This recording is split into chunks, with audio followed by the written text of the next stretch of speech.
Times network ద్వారా గుర్తించబడ్డ India's number 1 varicose veins hospital Avis ని సంప్రదించండి. Welcome to Suman TV. నేను మీ సుమన్ టీవీ నాగ్. కోల్కతా ఇన్సిడెంట్కి సంబంధించి కొత్త విషయాలు అయితే వెలుగులోకి రావడం జరుగుతుంది. అయితే ఎప్పటికప్పుడు మేము అప్డేట్ ఇస్తూనే ఉన్నాము. దానికి సంబంధించి ఎంత త్వరగా జస్టిస్ జరగాలని కోరుకుంటూ ఉన్నారో అంతే త్వరగా మేము కూడా జస్టిస్ జరగాలని కోరుకుంటున్నాం మీతో పాటు. అయితే అక్కడ జరిగేటువంటి పరిణామాలు కొన్ని న్యూస్ ఫార్మేట్లో వచ్చేటప్పటికి కొన్ని విషయాలు వెస్తుగొలిపేలా ఉన్నాయన్నమాట. ఈ విధంగా జరుగుతుందా అని కొత్త కోణంలోకి మారిపోతూ ఉన్నాయి. సో వాటికి సంబంధించినటువంటి అప్డేట్స్ ఈరోజు మనతో పాటు హైకోర్టు అడ్వకేట్ రవీంద్రనాథ్ గారు ఉన్నారు. వారి మాటలను తెలుసుకుందాం. Hello sir. హాయ్ అండి నాగరాజ్ గారు. అప్డేట్స్ గురించి కనుక మాట్లాడుకోవాలి అనుకుంటే ఎంటైర్ ఇన్సిడెంట్స్ మీద జస్టిస్ ఎప్పుడు వస్తుందా అనుకున్నటువంటి ఆలోచనలో ప్రతి ఒక్కరూ ఎదురు చూస్తూ ఉంటే అండ్ మనకు సంబంధించినటువంటి అప్డేట్స్ కూడా రెగ్యులర్గా ఫాలో అయ్యేవాళ్ళు ఎప్పుడు జస్టిస్ దొరుకుతుందని చెప్పేసి మనల్ని క్వశ్చన్ చేస్తూ ఉన్నారు చాలామంది. అంటే అంత బాగా జస్టిస్ రావాలని కోరుకునేటువంటి వాళ్ళు చాలామంది ఉన్నారు. అంటే త్వరితగతిన రావాలి అనుకునేటువంటి వాళ్ళు. కొంతమందికి ఏంటంటే దీనికి సంబంధించిన అప్డేట్స్ కొంతమందికి తెలియదు. అంటే ఇన్ని మార్పులు చేర్పులు జరుగుతున్నాయి దీనికి సంబంధించింది అనేటువంటి విషయం తెలియదు. సో దానికోసమే మనం ఇదంతా చేస్తూ ఉన్నాం కాబట్టి చెప్తున్నాను. సో ప్రస్తుతం ఉన్నటువంటి అప్డేట్స్ ప్రకారం అయితే ఏమున్నాయి సార్ అసలు? నాగరాజ్ గారు, ఈరోజు చాలా కీలకమైన మార్పులు జరిగాయి అని చెప్పుకోవచ్చు. పొద్దున్నుంచి దగ్గరగా క్లోజ్గా అబ్జర్వ్ చేస్తున్నటువంటి ఏదైతే ఈ ఇన్సిడెంట్ సంబంధించిన మ్యాటర్ ఉందో దీనిలో చాలా అనూహ్యమైన మార్పులు, మన ఎక్స్పెక్టేషన్స్ కూడా అందుబాటులో రాలా. అంత పకడ్బందీగా ఈరోజు చాలా అనూహ్యమైన మార్పులు జరిగాయి నాగరాజ్ గారు. ఈరోజు మార్నింగ్ నుంచి ఇప్పటి వరకు జరిగిన టోటల్ సంఘటనలు కానీ మనం పరిశీలించి చూస్తే దీన్ని 4 పార్ట్స్గా విభజించవచ్చు. అయితే ప్రతి పార్ట్ కూడా లింక్స్ ఉన్నాయండి.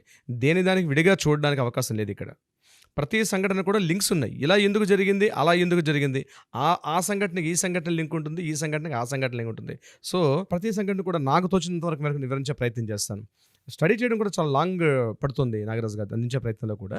సో ఫస్ట్ దీని ఏంటంటే, ఈరోజు కాలేజీ ప్రిన్సిపాల్ ఎక్స్ ప్రిన్సిపాల్ గారు అతనికి ఈరోజు లై డిటెక్టర్ టెస్ట్ చేశారు. ఆయనతో పాటు మరొక 4 చేశారు లై డిటెక్టర్ టెస్ట్. ఎవరైతే విక్టిమ్తో పాటు ఆ రోజు ఆ పైన అదే సమయంలో సెమినార్ హాల్లో ఈమెతో పాటు డిన్నర్ చేసినటువంటి స్టూడెంట్స్ ఎవరైతే ఉన్నారో ఫస్ట్ ఇయర్ పీజీటీ స్టూడెంట్స్, వాళ్ళందరినీ కూడా ఈరోజు వాళ్ళు కూడా లై డిటెక్టర్ టెస్ట్ చేశారు. ఇది కాకుండా ఒక ఫింగర్ ప్రింట్ టెస్ట్ కూడా చేశారండి. ఈరోజు ఫోరెన్సిక్ వాళ్ళు వచ్చి ఫింగర్ ప్రింట్స్ టెస్ట్ చేశారు. ఇప్పటివరకు ఇలాంటి ఒక క్యాటర్ ఉందని ఈరోజే బయటకు వచ్చింది. ఇప్పటిదాకా న్యూస్లో రాలా ఆ ఫింగర్ ప్రింట్స్ చేసిన పర్సన్ పేరు. ఇది కాకుండా కాలేజీ హౌస్ స్టాఫ్ను కూడా ఈరోజు ఆమె యొక్క ఫింగర్ ప్రింట్స్ కూడా తీసుకున్నారు. నిన్న మనకు దొరికిన సీసీ ఫుటేజ్లో కేవలం మనకు ఒక్క క్యాండిడేట్ కనబడ్డాడు, సంజయ్ రాయ్. ఆయన గురించి మనం మాట్లాడుకున్నాం. ఈరోజు సీసీటీవీ ఫుటేజ్లో మరొక క్యారెక్టర్ కూడా కనిపించింది, ఆమె హౌస్ స్టాఫ్. ఈ సంఘటనకు ముందు 11:30, 12 o'clock టైంలో హౌస్ స్టాఫ్ కూడా పైకి వెళ్తూ కనిపించింది. ఆమెను కూడా ఇంట్రాగేషన్ చేశారు. బట్ ఆమెను ఇంట్రాగేట్ చేస్తున్నట్టు ఇప్పటిదాకా మనకి సిబిఐ వాళ్ళు రిలీజ్ చేయలేదు. ఓకే, మనకు అందిన తాజా వార్త అది. దీంతోపాటు మరో 4 డాక్టర్స్ని కూడా పాలిగ్రాఫ్ టెస్ట్ చేశారు. ఆ 4 కూడా ఈ ఫస్ట్ ఇయర్ పీజీటీ స్టూడెంట్సే. అంటే ఇందులో డైరెక్ట్గా ఇన్వాల్వ్మెంట్ ఉందా లేదా అని. ఇకపోతే సందీప్ ఘోష్కి ఏదైతే చేశారో ఆ కాలేజీ ప్రిన్సిపాల్కి మనకి బహుశా రిజల్ట్స్ అనేవి రేపు రావచ్చు. అయితే ఇక్కడ ట్విస్ట్ ఏమిటంటే, ఈరోజు పాలిగ్రాఫ్ టెస్ట్ ఒక పక్క జరుగుతుండగానే at the same time Alipur కోర్టులో మరొక ఇన్వెస్టిగేషన్ ఎఫ్ఐఆర్ నమోదైంది మన కాలేజీ ప్రిన్సిపాల్ అయినటువంటి ఇక్కడ మూల సూత్రధారిగా మనం ఎవరైతే సస్పెక్ట్ చేస్తున్నామో సందీప్ ఘోష్ పేరు మీద. అంటే ఏంటంటే, ఇప్పటిదాకా ఎఫ్ఐఆర్ రిపోర్ట్ చేయలేదా? అది కాదండి.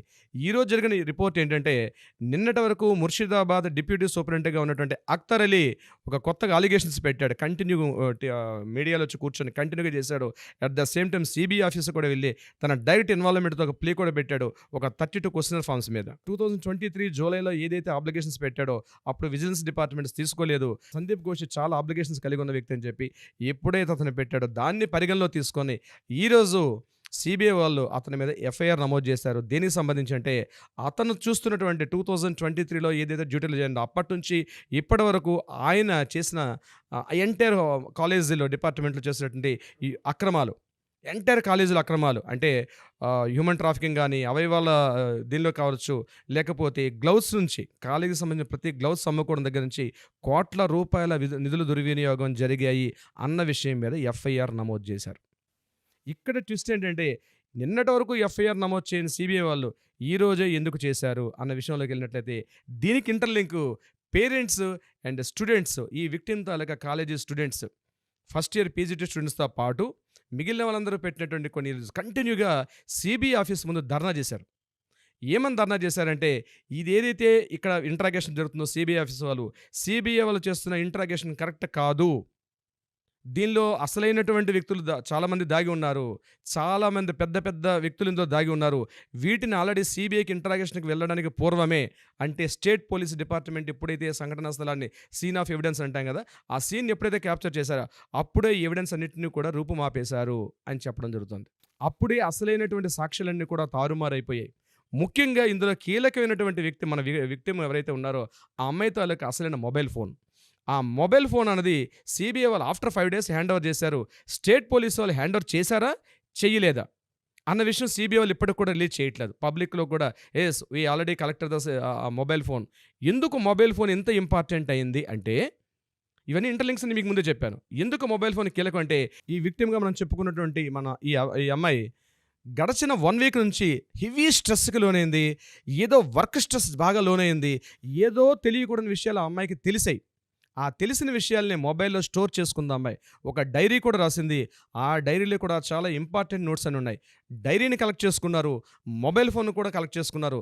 అయితే వాళ్ళు చెప్పేది ఇంకా లాక్ ఓపెన్ చేయలేదని. ఏ కాలంలో ఉన్నామంటే నాగరాజు గారు, మనం న్యూస్ ఆల్రెడీ లాక్లు ఓపెన్ చేసుకునే టెక్నాలజీ సిబిఐలో ఉండదా? ఇది ఓపెన్ చేశారు. ఏవో కీలక విషయాలు మొబైల్లో కనిపించకూడని విషయాలు, తెలియాల్సిన విషయాలు చాలా ఉన్నాయి. ఎవరినో అదృశ్య హస్తాలు దీని వెంబడి పనిచేస్తున్నాయి. వాళ్ళని కవర్ చేసే ఉద్దేశంతో టోటల్ ఎంటైర్ స్టోరీని సంజయ్ రాయ్ వైపు మళ్లించేశారు. మీడియా దృష్టిని మొత్తం కూడా డైవర్ఫికేషన్ జరిగింది. మొత్తం ఎంటైర్ పబ్లిక్ అటెన్షన్ డైవర్ట్ చేశారు. కానీ నిజం ఎప్పటికీ నిప్పులా ఉంటుంది. స్టూడెంట్స్ కానీ అందరూ కూడా అప్లికేషన్ చేశారు. కంటిన్యూ మార్నింగ్ నుంచి ఈవినింగ్ వరకు 10 గంటల పాటు సిబిఐ ఆఫీస్ ముందు ధర్నా చేసిన తర్వాత అసలు నిజాలు బయటకు వచ్చారు. పేరెంట్స్ చెప్పారు, మా అమ్మాయి గురించి పూర్తిగా, మా అమ్మాయి చాలా గోల్డ్ మెడల్ స్టూడెంట్ అండి, చాలా ఆ అమ్మాయి ఏదో చూడకూడని విషయాలు చేసింది, దానిని మీరు అసలే ఆ విషయాలు బయట పెట్టండి. సంజయ్ రే అనే విషయం మీద మాకు అబ్బాయి అతను చేసి ఉండొచ్చు, అతన్ని నేను చెప్పాలి, అతను చేయలేడని మేము చెప్పట్లేదు. కానీ సంజయ్ రాయ్ కేవలం ఇందులో ఒక పావు మాత్రమే. సంజయ్ రాయ్ అనే వ్యక్తి కేవలం ఒక పావు మాత్రమే. అసలైనటువంటి వ్యక్తులు ఇది మర్డర్ చేయడానికి ప్రోత్సాహం చేసిన వాళ్ళు చాలామంది ఉన్నారు. అంటే కాలేజీలో జరిగిన అక్రమాలు, ముఖ్యంగా ఒక సెక్స్ రాకెట్ నడిచింది. ఇది కాకుండా స్టూడెంట్స్ మీద హెవీ ప్రెజర్స్ ఉన్నాయి. వీటన్నిటిని కూడా అమ్మాయి తెలుసుకుంది. ఇదే విషయాన్ని అదే కాలేజ్ స్టూడెంట్లో ఉన్నటువంటి సెకండ్ ఇయర్ పీజీటీ స్టూడెంట్ మాట్లాడుతూ, ఈ 36 గంటలు పనిచేయడం it is a common work అయినప్పటికీ కూడా ఇంత హెవీ స్ట్రెస్కి నేనే మాట్లాడుతున్నాను తనతోటి, ఇంత హెవీ స్ట్రెస్కి ఎప్పుడు నేను చూడలేదు. ఈ విక్టిమ్ చాలా సఫర్ అవుతుంది 1 week ముందు నుంచి కూడా. ఆ విషయాలు ఏవో మొబైల్ ఫోన్లు ఉన్నాయి, అవి తీసుకునండి అని పేరెంట్స్ ఎప్పుడైతే మార్నింగ్ టు ఈవినింగ్ వరకు ధర్నా చేశారో అప్పుడు సిబిఐ వాళ్ళు ఎఫ్ఐఆర్ అలీపూర్ కోర్టులో మీద ఎఫ్ఐఆర్ని తీసుకోవడం జరిగింది. అది కూడా హైకోర్టు గైడెన్స్ ప్రకారం. సో ఇదంతా ఒక కాన్స్పిరసీ కనిపిస్తుంది. ఏదో జరుగుతుంది. టోటల్ నిందితుల్ని సంజయ్ రాయ్ మీద వైపు మళ్లిస్తున్నారు. ఇదే విషయాన్ని కవితా సర్కార్, అంటే సంజయ్ రాయ్ వైపు ప్రభుత్వం నియమించినటువంటి న్యాయవాది అయినటువంటి కవితా సర్కార్ కూడా ఒక కీలకమైన స్టేట్మెంట్ ఇచ్చారు. నా క్లయింట్ అయినటువంటి సంజయ్ రాయ్ ఒక ఇన్నోసెంట్, వీలైతే మరొకసారి కూడా అతనికి ఇంకోసారి లైటెస్ట్ చేయడానికి కూడా అతను రెడీగా ఉన్నాడు. అతనితో పాటు మేము కూడా రెడీగా ఉన్నాం. అతని ఇన్నోసెన్స్ని ప్రూవ్ చేసుకోవడానికి కూడా కవితా సర్కార్ అఫీషియల్గా ఇన్నోసెన్స్ గురించి చెప్పడం జరిగింది. సో ఇవన్నీ గమనిస్తుంటే నాగరాజు గారు, ఇది ఒక్క మర్డర్, ఈ విక్టిమ్ ఏది జరిగిందో ఇది కేవలం రేప్ మర్డర్ కాదు. ఇది ఆల్రెడీ గ్యాంగ్ రేప్ అనే విషయాన్ని ముందు చెప్పారు, తర్వాత కాదని ఇదే సిబిఐ వాళ్ళు ఏం చెప్పారు, ఇది గ్యాంగ్ రేప్ కాదన్నారు. ఫస్ట్ పబ్లిక్ అండ్ డైవర్ట్ చేసినప్పుడు ఏమన్నారు, ఆమె వెజినాలో 150 grams తాలూకా ఒక విసిడ్ ఉంది, ఇదంతా ఫస్ట్ అట్లా డైవర్ట్ చేశారు. తర్వాత ఇష్యూని డైవర్ట్ చేసుకుంటూ సంజయ్ రాయ్ మళ్లించారు ఎంటైర్ దృష్టిని కూడా. సో ఇక్కడ ఎవరినో కాస్తున్నారు, ఎవరినో ప్రొటెక్ట్ చేయడానికి ఈ దుస్సంఘటనలు జరుగుతున్నాయి. ఈరోజు ప్రతి సంఘటన లింక్ పెట్టుకుని చూడాలి. అండ్ బీయింగ్ ఎన్ అడ్వకేట్స్గా మాకు ఆ క్యూరియాసిటీ మాకు ఉంటుంది, ఆ లింకప్ చేసే టెక్నాలజీ మాకు ఉంటుంది. సో దీని అర్థమవుతుంది ఏంటంటే ఇదంతా కూడా ఏదో జరుగుతుంది. ఇది కానీ బయటకు రాగలిగితే మాత్రం నిజంగా ఒక అద్భుతమైన స్టోరీ అవుతుంది. ఇలాంటి సంఘటనలు మరలా జరగకుండా ఉంటాయి.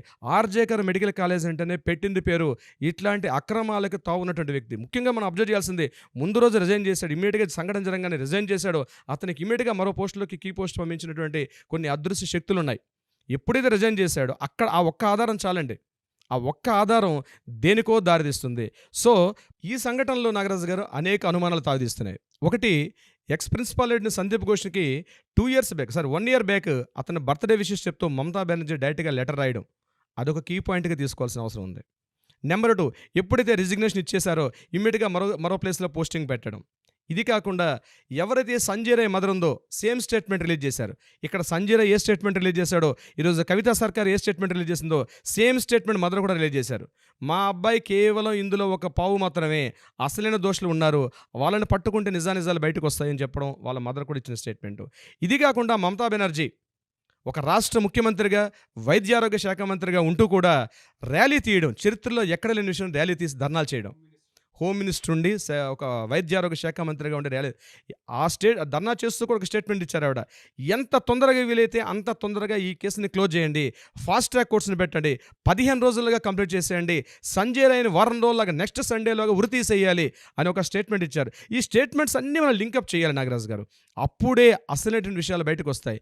ఏదో తొందరగా చాలామంది పబ్లిక్ కోరుకుంటున్నారు, తొందరగా సంజయ్ రాయ్ దొరికాడు, అతను ఉరి తీసేయాలి, ఉరి తీసేస్తే ఈ కేసు క్లోజ్ అయిపోతుంది, టాస్క్ ఫోర్స్ రిలీజ్ అయింది, టాస్క్ ఫోర్స్ చేసిన అమెండ్మెంట్స్ ఇంప్లిమెంట్ అయిపోతాయి. కాదు, ఇక్కడే న్యాయస్థానం తన పాత్రను పోషిస్తుందండి. మనం అనుకుంటాం తొందరగా న్యాయం కావాలని కోరుకుంటున్నా కానీ ఇక్కడ న్యాయస్థానం తన పాత్ర, ఒక పెద్దన్న పాత్ర అంటారు చూసారా, ఆ పాత్ర పోషిస్తుంది. నిజాలు వెలుగులోకి రావాలి. సిబిఐ ఇచ్చింది కరెక్టా కాదా, ఇవన్నీ ఇంటరాగేషన్ జరుగుతాయి. అదృష్టం కొద్దీ చంద్రచూడ్ అని సుప్రీంకోర్టు మన ధర్మాసనం న్యాయమూర్తి గారు ఇందులో ఇన్వాల్వ్ అవ్వడం నిజంగా హ్యాట్స్ ఆఫ్. ఖచ్చితంగా ఇవన్నీ వెలుగులోకి వస్తాయి. అంటే అందుకే కోర్టు ట్రయల్స్లో ఉండగానే సిబిఐని మళ్ళీ ఎంక్వైరీ చేయమని చెప్పేసి చెప్పినట్లు కూడా. ఎగ్జాక్ట్లీ అండి. సెప్టెంబర్ 5కు వాయిదా వేశారు విచారణ, నెక్స్ట్ వాయిదా ఎందుకు వేశారు? ఈ టైంలో జరగాల్సిన మార్పులన్నింటినీ కూడా సుప్రీంకోర్టు 3వ కన్ను చూస్తుందండి. అందుకే జ్యుడిషియల్ కస్టడీలోకి తీసుకుంది సంజయ్ రాయ్. జ్యుడిషియల్ కస్టడీలో తీసుకున్నారు. ఇవన్నీ కూడా ఒక సంజయ్ రాయ్ అయితే ఇప్పుడు ఎవరిని మనం నిందితుడా, ఇతనే చేశాడా, గ్యాంగ్ రేప్ జరిగిందా అని ఈ సెషన్లో మనం చెప్పే ఉద్దేశం కాదు. జరిగిన సంఘటనలన్నీ కూడా బీయింగ్ అన్ అడ్వకేట్గా లింకప్ చేసుకుంటూ వెళ్తే ఇందులో నిజంగా ఏదో ఒక కాన్స్పిరసీ అయితే ఉంది దీంట్లో, అది వెలుగులోకి రావాల్సిన అవసరం ఉంది. కానీ ఇప్పుడే నాకు అనిపిస్తుంది సార్, అంటే దేశం మొత్తం కూడా దీనికి సంబంధించిన జస్టిస్ కోసం చూస్తుంది అని అంటే అక్కడ పెద్దది జరిగింది కాబట్టి దీని వెనక ఒక్కొక్క పెద్ద ఏదో దాగి ఉంది విషయం అనేది తెలుస్తూ ఉంది. ఎంటైర్ కలకట్టా స్టేట్ మొత్తం అండి, వెస్ట్ బెంగాల్ స్టేట్ మొత్తం కూడా, ఇంక్లూడింగ్ ఈరోజు ఆటో డ్రైవర్స్ కూడా అండి, క్యాబ్ డ్రైవర్స్, వాళ్ళకి ఏం సంబంధం అండి, ఎటువంటి రిలేషన్ లేదు. వాళ్ళ డైలీ డ్యూటీస్ని కూడా విడిచిపెట్టి వెస్ట్ బెంగాల్లో ఈరోజు రోడ్లో ఎక్కి ధర్నాలు చేశారు. ఎంటైర్ యావత్ స్టేట్ మొత్తం జరుగుతుందండి ఒకే ఒక తాటి మీద. ఇంకొక ఇంపార్టెంట్ అంటే వామపక్షాలు సిపిఐ సిపిఎం కూడా ఇప్పుడు రారండి, వాళ్ళు కూడా దీంట్లో ఇన్వాల్వ్ అయ్యారు. ఎంటైర్ మమతా బెనర్జీ అనేది సింగిల్ అయిపోయింది. ఎంటైర్ స్టేట్లో ఉంటే డిఫరెంట్ పార్టీస్ అందరూ డిఫరెంట్గా ఉన్నారు. సెంట్రల్ గవర్నమెంట్ ఇప్పటిదాకా ఒక స్టేట్మెంట్ ఇవ్వలేదు. నేనేమంటానంటే మోడీ గారు కూడా ఈ విషయం మీద ఇప్పటికీ ఏదో ఒక స్టెప్ తీసుకోవాలి. లేదా సుప్రీంకోర్టు నుంచి వస్తుందని వెయిట్ చేస్తున్నారేమో తెలియట్లేదు. ఎందుకంటే సుప్రీంకోర్టు జ్యుడిషియరీ అక్కడ ఉంది కాబట్టి టాపిక్ని ఏం మాట్లాడినా ప్రాబ్లం ఉన్న ఉద్దేశంతో బహుశా మోడీ గారు మాట్లాడకపోవచ్చు. ఇది నా అభిప్రాయం, నా సొంత అభిప్రాయం. బహుశా ఏదైనప్పుడు కూడా ఈ ఇష్యూ ప్రతిక్షణం తారాజువ్వల రగులుతున్నటువంటి ఒక నిప్పు కొలిమిలా ఉందండి. రాబోయే ఏమి మార్పులని జరగవచ్చు. ప్రతి ఒక్కరూ కూడా జస్టిస్ ఇన్ టైంలో జరగాలి అని కోరుకునేటువంటి వాళ్ళే ఉన్నారు. అయితే కొత్త విషయాలు అయితే వెలుగులోకి వస్తూ ఉన్నాయి. దానికి సంబంధించింది కేస్ స్టడీ అంటే డే 1 నుంచి మేము చేసినటువంటి వీడియోస్ ఏవైతే ఉంటాయో వాటిలో ప్రతి దాంట్లోనూ ఏం జరిగిందో అవి డీటెయిల్డ్గా కూలంకషంగా మేము డిస్కస్ చేయడం జరిగింది. ఎందుకు అని అంటే ఇది మన ఇంట్లో సమస్యగా భావించే ప్రతి ఒక్కరు కూడా దీనిపై జస్టిస్ కావాలని అనుకున్నారు కాబట్టి, మీరు మాతో పాటు ఉన్నారు కాబట్టి మేము ముందుకు వెళ్తూ ఉన్నాము. అయితే వీటిపై ఇంకేదైనా పరిణామాలు చోటు చేసుకున్నాయా, ఇంకే విధంగా ఉంది అనేటువంటిది కూడా మాకు వచ్చినటువంటి ఇన్ఫర్మేషన్ ప్రకారం, అప్డేట్ ప్రకారం, సో మేము ఉన్నదాని ప్రకారం అయితే మీకు ఎప్పటికప్పుడు అందిస్తూనే ఉంటాము. అండ్ డెఫినెట్గా సార్ జస్టిస్ త్వరగా జరగాలి. అండ్ ఇందులో కొత్త కోణాలు అయితే బయటకు వస్తూ ఉన్నాయి. నిజంగా షాకింగ్ నిజాలైతే బయటకు వచ్చేటువంటి అవకాశం ఉందని భావిద్దాము. Anyways sir, thank you so much Nagaraj garu. Suman టీవీలో మీ పర్సనల్ అండ్ బిజినెస్ ప్రమోషన్స్ కోసం కింది నెంబర్కి కాంటాక్ట్ చేయండి.